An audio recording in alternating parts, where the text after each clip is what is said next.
hacer ahora es dar cuenta de las características más importantes que suelen adscribirse a este fenómeno de la segunda sofística. Por supuesto, no están exentas de controversia todas estas caracterizaciones, pero al menos, como les decía, para que ustedes se lleven como las ideas centrales de la segunda sofística a problematizar también.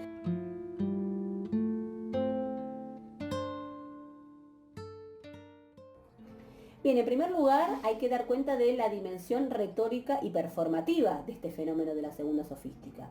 Es decir, en época de segunda sofística, en donde decimos que hay un renovado interés por la literatura griega, clásica, ateniense del siglo V, ese interés está depositado de manera particular en la oratoria y la retórica.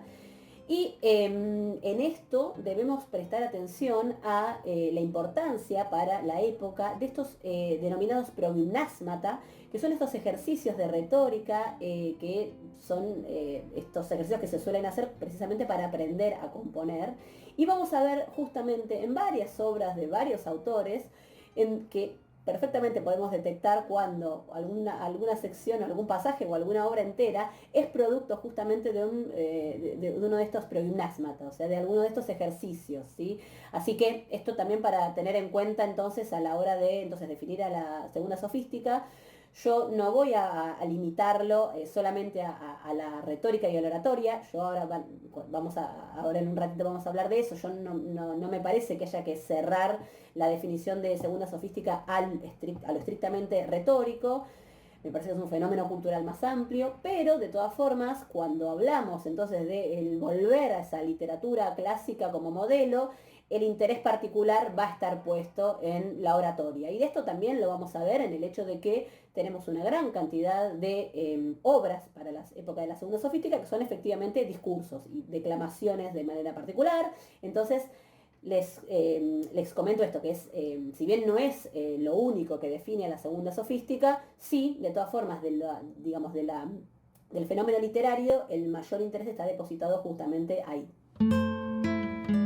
Después otra característica que también bueno, ya fue surgiendo a lo largo de este video es la predilección por la lengua ática. Y acá es donde aparece este fenómeno denominado el aticismo, ¿no? Que es este volver al modelo de la lengua griega. Acá estoy siendo un poco vaga porque cuando hablamos de aticismo, algunos van a hablar de aticismo lingüístico propiamente, otros van a hablar de un estilo aticista, es decir, de un estilo literario, ¿no? O sea, no tanto lo lingüístico y la composición desde el punto de vista de la lengua, sino además una cosa como más asociada con lo retórico para hablar de aticismo o de lo literario. Yo estoy, digamos, ahora tal vez pensando sobre todo en la lengua, pero aclaro que el aticismo se puede por lo menos pensar desde ambos lugares, desde lo más estilístico hasta lo lingüístico propiamente. Y entonces decíamos, ¿qué es el estilo aticista? ¿Y qué es la lengua, cuando uno piensa en la lengua ática como modelo? En general, lo que uno puede percibir de cómo es tratado este tema en las fuentes es pensar en la lengua ática, que decimos que es el modelo, como una lengua que es sobria, que es la lengua elegante, y es el modelo, es el patrón. Y esto se va a poner por un lado a la lengua koiné, es decir, a la lengua que se sigue usando, la lengua griega, pero posterior a ese modelo clásico que decíamos que es la idealización esta de Atenas del siglo V. Entonces hay una lengua griega koiné, que es la lengua bueno, que sigue evolucionando y que es la que se usa. Entonces hay una primera entonces reacción respecto de ese aticismo a esa lengua koiné, por un lado, y por otro lado a este fenómeno que también habíamos comentado previamente, que era el asianismo. Entonces era este estilo que se puede apreciar en la literatura de época imperial, que se asocia entonces como con su origen en Oriente y que a diferencia entonces del estilo aticista, elegante y sobrio, este estilo asianista es recargado, exagerado, grandilocuente. Y entonces, bueno, decíamos que ahí está entonces esa tensión entre un tipo de lenguaje y otro, ¿sí? Entonces esa es otra característica de la segunda sofística, esa tensión, podríamos decir, entre el aticismo y el volver a lo ático como modelo y el asianismo. Depende de los autores que leamos, podemos ver incluso como esta mirada despectiva hacia el asianismo, ¿sí? Bueno, eso es algo que, insisto, se va a ir viendo en cada texto en particular. Bueno, y asociado con esto que venimos señalando, me interesa también ir introduciéndonos en algunos conceptos centrales que podríamos asociar con la segunda sofística, en este caso la paideia. La paideia, en principio, uno lo puede ver en la idea de la educación propiamente, y esto es algo que se puede advertir en los textos de la segunda sofística, es decir, este interés en, por ejemplo, en las escenas de educación, en las escenas de lectura, en las escenas maestro-discípulo, o en reflexionar sobre esas temáticas, sobre cómo es la educación, cómo es la transmisión de los saberes para esta época. Eso es, digamos, una definición de paideia que perfectamente entonces va bien con la forma en la que podemos pensar a la segunda sofística, porque lo comprobamos en los textos. De todas formas, hago un comentario, porque también lo pienso en función de la bibliografía que antes mencionaba, que cuando hablamos de paideia, pensémoslo también como hablar de cultura, ¿sí? Cuando uno habla de paideia no hay que solamente limitarlo al fenómeno de la educación, sino a el fenómeno erudito amplio, y ahí también podemos observar, y es un objeto de investigación, el de ir observando la forma en la que los eruditos de esta época presentan digamos, esa actividad de erudición, esa actividad intelectual que llevan a cabo. Entonces, cuando hablo de paideia, hablo de cierto espíritu de época y de, digamos, de cómo esos propios intelectuales se muestran a sí mismos, y hay varias reflexiones en torno a el movimiento cultural, digamos, imperante en los autores, reflexiones más generales, no tanto sobre la educación en sí, sino sobre la cultura en sí. Eso, entonces, pensémoslo como un concepto importante para la segunda sofística. Luego tenemos otra característica que es bastante obvia, ya la fuimos mencionando, que es esta glorificación del pasado clásico. Esto se denomina en general el arcaísmo, ¿sí?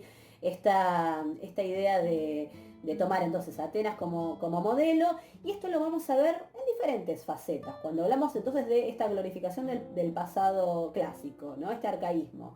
¿Qué es? Y bueno, esto se puede ver por un lado en el estilo, por otro lado en la lengua, los personajes que aparecen en las obras literarias, los textos históricos. Yo estoy pensando, por ejemplo, nosotros vamos a trabajar con Plutarco, un autor como Plutarco que decide trabajar con las biografías de personajes destacados del mundo grecolatino, es un claro ejemplo de esa glorificación del pasado clásico. Y después también lo que va a ser un motivo de interés para nosotros es ver, bueno, de qué forma entonces se da esa glorificación del pasado, qué valores se retoman de ese pasado, de qué forma también se retoman esos valores.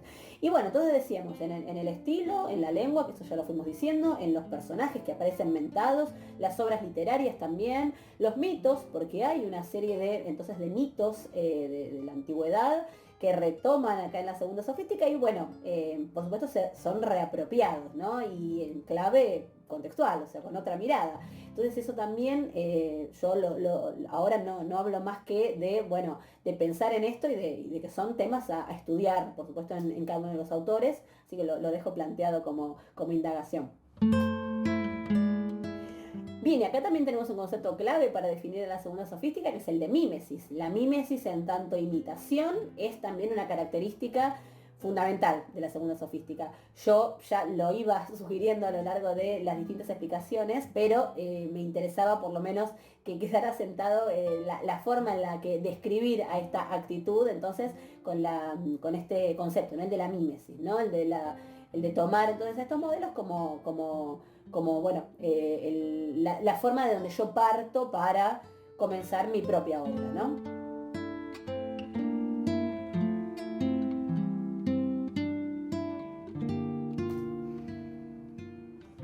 Y en la segunda sofística también tenemos que estudiar la función de las élites intelectuales, es decir, estos eruditos de esta época son personajes cercanos en general al poder, a veces al poder local de sus ciudades, ¿no? En particular, sus ciudades griegas en particular, pero con buenas relaciones también con otros miembros de la aristocracia, con miembros más influyentes en Roma.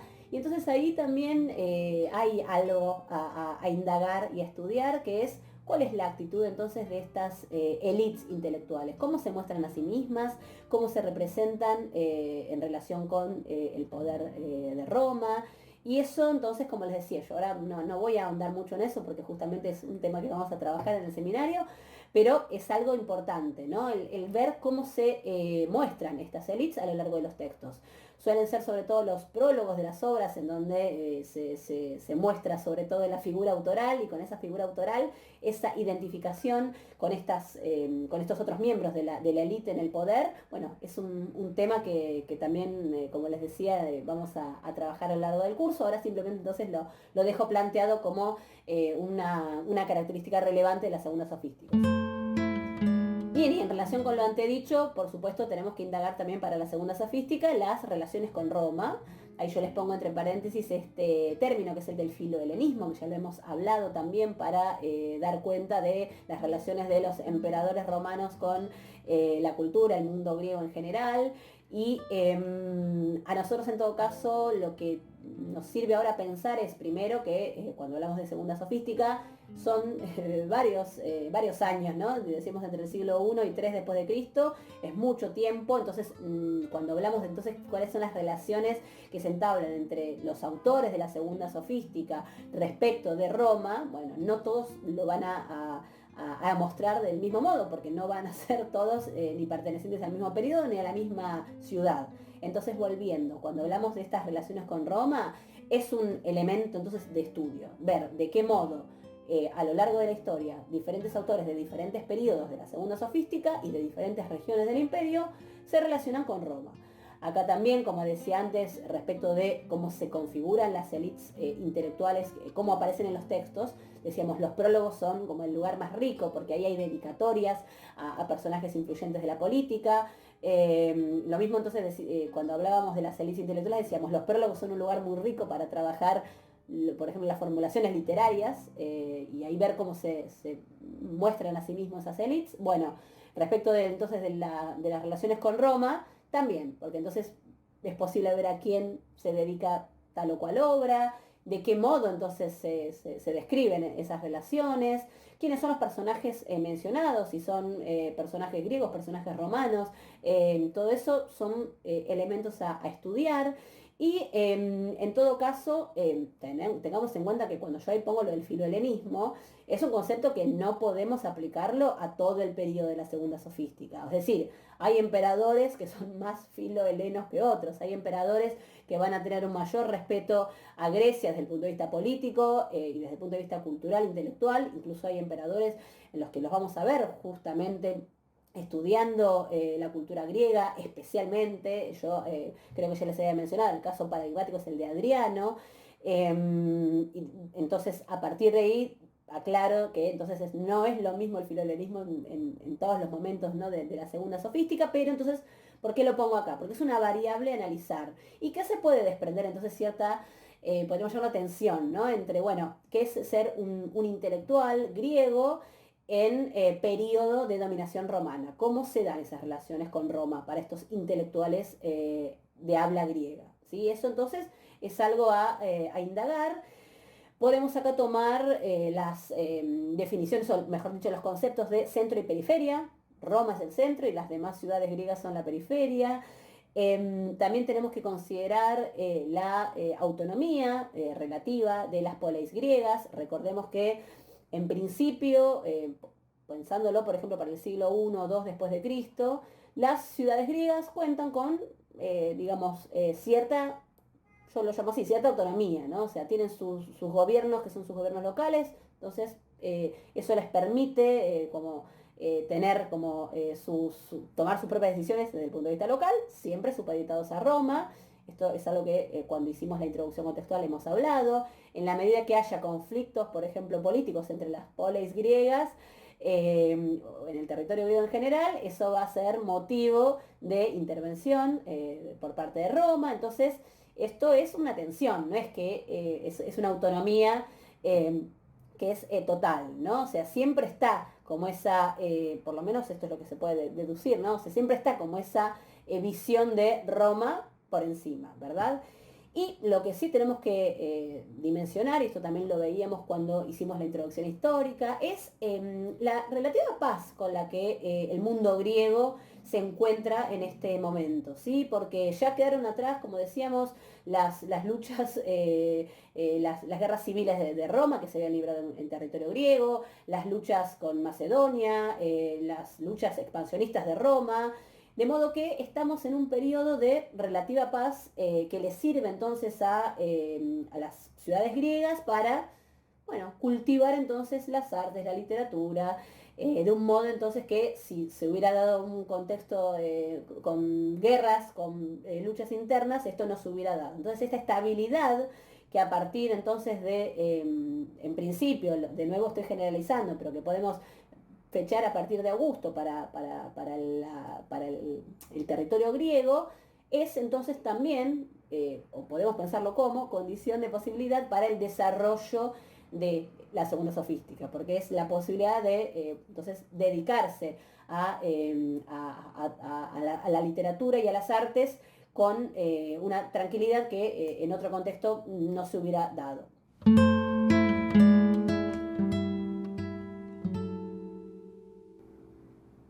Bien, y por último agrego este ítem que es el de la exploración de la identidad griega, que es en efecto un tema que recurre en los textos. Y también lo venimos hablando en la contextualización histórica que hicimos. ¿A qué me refiero con esto? Que justamente la pregunta por qué es ser griego en época de dominación romana es una pregunta que podemos rastrear a lo largo de los autores de la segunda sofística. No quiero decir que esto aparezca planteado en estos términos, pero sí podemos encontrar justamente reflexiones que dan cuenta de que esto es un problema o es algo a indagar. Yo recién tomaba el ejemplo de Plutarco porque es el autor justo el que vamos a trabajar en el seminario y pensémoslo de ese modo. Pensemos, por ejemplo, Plutarco redactando su gran obra que son las vidas paralelas, que son justamente una contraposición entre la vida de un personaje griego y uno romano. Un griego y uno romano, hay algún persa por ahí, pero en general las comparaciones son entre un griego y uno romano. Y tiene también otros trabajos, Plutarco en Moralia, en donde también indaga sobre cuestiones relacionadas con lo griego en comparación con lo romano. Entonces, poniendo como ejemplo a Plutarco, que es el motivo central de nuestro seminario, tenemos ahí un claro ejemplo de qué es esa exploración de la identidad. Definirse como griego en época de dominación romana y retomando además los modelos antiguos que venimos, ¿no?, diciendo de la segunda sofística, para el caso de Plutarco, que toma héroes, ¿no?, desde época de Teseo y de Rómulo en adelante. Entonces, ¿qué son? O sea, ¿cómo juega todo esto? ¿Sí? Son cosas a indagar, ¿sí? No solamente lo que en todo caso les planteo es que es efectivamente un motivo de interés por parte de los autores esta definición de qué es ser griego. Y esto está en función también de lo que veníamos hablando de la contextualización histórica, porque efectivamente hay una forma en la que los griegos con los años, con los siglos, se tienen que reacomodar a esta nueva situación en la que ya han dejado atrás su independencia, por lo menos, insisto, independencia en la medida en la que ahora, por más que se gobiernan de manera local, siempre están supeditados a Roma. Entonces, ¿cómo el mundo griego entonces se reacomoda a esa situación de dependencia de Roma? Y bueno, eso es algo que en los textos de distintas maneras va a ir apareciendo y es algo entonces digno de estudio.